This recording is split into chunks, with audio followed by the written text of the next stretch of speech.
Hello students, welcome to I S P C S guide. तो Buddhism के top 30 question हम फटाफट देख लेते हैं। इजी टू हार्ड सारे क्वेश्चन इसमें है। एक बार आप कर लेंगे तो आपको अच्छे से बुद्धिज़्म रिवाइज भी हो जाएगा। तो चलिए शुरू करते हैं। पहला क्वेश्चन है कि बौद्ध धर्म के संस्थापक कौन थे। सबसे इजी क्वेश्चन, गौतम बुद्ध थे। ठीक है। नेक्स्ट क्वेश्चन, भगवान बुद्ध का जन्म कहाँ हुआ था। तो भगवान बुद्ध का जन्म लुम्बिनी में हुआ था। ओके, ऑप्शन सी सही आंसर है। थर्ड क्वेश्चन कि बुद्ध के बचपन का नाम क्या था। जल्दी से बताइए। बुद्ध के बचपन का नाम सिद्धार्थ था। ओके। चौथा क्वेश्चन हमारे लिए है कि भगवान बुद्ध को ज्ञान की प्राप्ति कहाँ हुई थी। भगवान बुद्ध को ज्ञान की प्राप्ति बोध गया में हुई थी। ओके। नेक्स्ट क्वेश्चन है कि बुद्ध को किस वृक्ष के नीचे ज्ञान प्राप्त हुआ था। जल्दी से बताइए। इसका आंसर हो जाएगा पीपल, बोधि वृक्ष जिसे हम कहते हैं। बोधि वृक्ष को किसने कटवाया था, आपको पता होगा। बंगाल के शासक शशंका ने। ओके। बुद्ध को गृह त्याग की घटना को क्या कहा जाता है। यह एक अच्छा क्वेश्चन है। इसका आंसर होगा महाभिनिष्क्रमण। महाभिनिष्क्रमण। ओके, महाभिनिष्क्रमण। ओके, थोड़ा मुश्किल है इसको प्रोनाउंसिएट करना, बट ओके। नेक्स्ट क्वेश्चन है कि बुद्ध ने पहला उपदेश कहाँ दिया था। ओके, पहला उपदेश बुद्ध ने सारनाथ के डियर पार्क में दिया था। कहाँ पर है सारनाथ? वाराणसी में। ओके। नेक्स्ट क्वेश्चन पे आते हैं कि बुद्ध के प्रथम उपदेश की घटना को क्या कहा जाता है। इसे कहा जाता है धर्म चक्र प्रवर्तन, और इसे व्हील के सिंबल से दिखाया जाता है। अगर आपसे कोई पूछे कि धर्म चक्र प्रवर्तन को किस सिंबल से दिखाया जाता है, तो व्हील के सिंबल से दिखाया जाता है। नौवां क्वेश्चन आपके लिए है कि भगवान बुद्ध ने महापरिनिर्वाण कहाँ प्राप्त किया था। ठीक है, तो इसका सही उत्तर है कुशीनगर में। ओके। 10वां सवाल आपके लिए ये है कि बुद्ध ने मुख्य रूप से किस भाषा में उपदेश दिए थे। तो आपको पता होगा कि जैनिज्म और बुद्धिज्म दोनों जो है वो लोकल लैंग्वेजेस में थे। तो इसका सही आंसर होगा पाली, और अगर जैनिज्म का पूछा जाए तो प्राकृत। ठीक है, तो यहाँ पे सही आंसर पाली हो।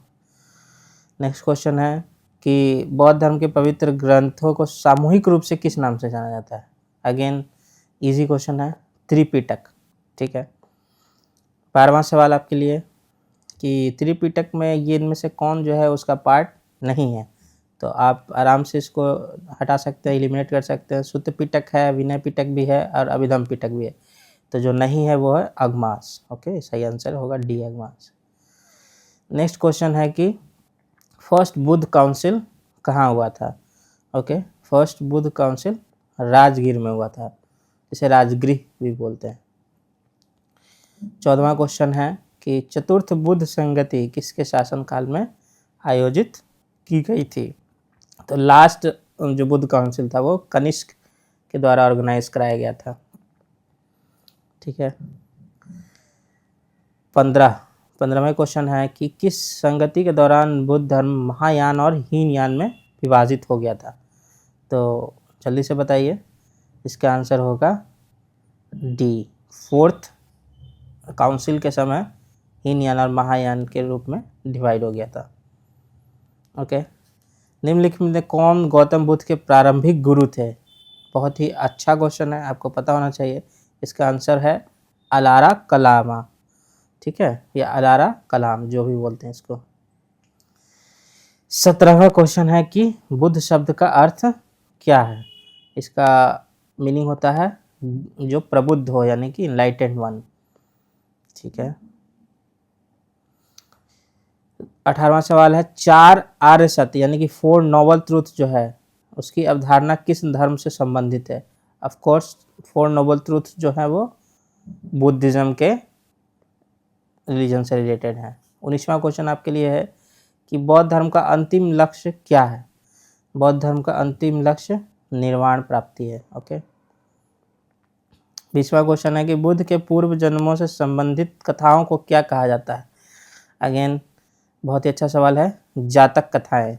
ठीक है, इसका आंसर हो जाएगा। 21वां क्वेश्चन, बौद्ध धर्म के मध्यमक शून्यवाद संप्रदाय का संस्थापक कौन था? ओके, मध्यमक समुदाय का संस्थापक आपसे पूछा जा रहा है। बहुत ही अच्छा क्वेश्चन है और बहुत लोग इसको गलत करेंगे। इसका सही आंसर होगा नागार्जुन, सी। 22वां सवाल है, सम्राट अशोक ने किस युद्ध के बाद बौद्ध धर्म अपना लिया? बहुत ही अच्छा सवाल है। कलिंग युद्ध के बाद बौद्ध धर्म अपना लिया और उसे बहुत फैलाने में भी मदद की। 23वां सवाल है कि कौन सा प्रतीक बुद्ध के जन्म का प्रतिनिधित्व करता है? देखिए, प्रतीक वाला सवाल यूपीएससी में भी आता है, बीपीएससी में भी आ सकता है इस बार, और अनेक एग्जाम में आ सकता है। प्रतीक जरूर आप पढ़ के जाइएगा सारे के सारे। 23वां सवाल का जो उत्तर होगा कि लोटस एंड बुल उनके जन्म को दर्शाता है। ठीक है। 24वां सवाल है कि अष्टांगिक मार्ग किसके द्वारा दिया गया है? ओके, अगर आपसे कोई पूछे अष्टांगिक मार्ग तो गौतम बुद्ध के द्वारा दिया गया है। फिर 25वां सवाल है, बौद्ध संघ में शामिल होने वाली पहली महिला कौन थी? Again very very good question, अगर आपको पता है तो बताइए। इसका आंसर होगा सी, महाप्रजापति गौतमी। ठीक है। 26वां सवाल, निम्नलिखित में से कौन सा बौद्ध ग्रंथ मध्यमक संप्रदाय के आधारभूत ग्रंथ माना जाता है? जो मध्यमक संप्रदाय बना था उसका मेन टेक्स्ट बुक कौन सा था? तो इसका आंसर होगा मूल मध्यमक कारिका। ठीक है। अगेन ये थोड़ा डिफिकल्ट साइड पे क्वेश्चन है, लेकिन आपको पता होना चाहिए। 27वां सवाल है कि बौद्ध धर्म का थेरावाद संप्रदाय अपनी उत्पत्ति निम्नलिखित में से किन प्राचीन बौद्ध विचारधारा को मानता है? तो जो थेरावादा स्कूल है वो किससे उत्पन्न हुआ है, वो आपसे सवाल है। तो उसका आंसर हो जाएगा स्थविरवाद। ओके, ये भी एक हार्ड क्वेश्चन है, अगर आपको पता था तो वेरी गुड, नहीं तो आपको अब पता चल गया। 28वां सवाल है कि बौद्ध धर्म में अनात्मवाद की अवधारणा निम्नलिखित में से किस सिद्धांत से सबसे निकट से संबंधित है? ठीक है।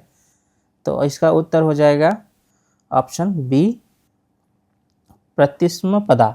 ओके। 29वां सवाल है आपके लिए कि बौद्ध प्रतिमा विज्ञान में भूमि स्पर्श मुद्रा का प्रतीक क्या? देखिए, अगेन मुद्रा का सवाल आ गया और ये एक PYQ भी है। अगर आप देखेंगे तो ये यूपीएससी में भी पूछा जा चुका है और बीपीएससी में भी पूछा जा सकता है। तो भूमि स्पर्श मुद्रा आपसे पूछा जा रहा है, तो सही आंसर होगा बुद्ध द्वारा पृथ्वी को अपनी पवित्रता का साक्षी बनाना। ठीक है। तो 30वां सवाल है आपके लिए कि निम्नलिखित में से किस विद्वान ने प्रसिद्ध बौद्ध ग्रंथ विशुद्धमग्ग की रचना की? अगेन एक हार्ड क्वेश्चन है आपके लिए। इसका सही उत्तर होगा बुद्ध घोष ने। ठीक है। तो आई होप आपको इजी से लेकर हार्ड सारे क्वेश्चन मैंने करा दिए हैं और आपने अच्छा परफॉर्म किया होगा। अगर अभी भी आपके ज़्यादातर क्वेश्चन गलत हो रहे हैं तो आप एक बार प्लीज़ NCERT से बुद्धिज़्म को रिवाइज कीजिए। मिलते हैं नेक्स्ट वीडियो में, तब तक के लिए धन्यवाद।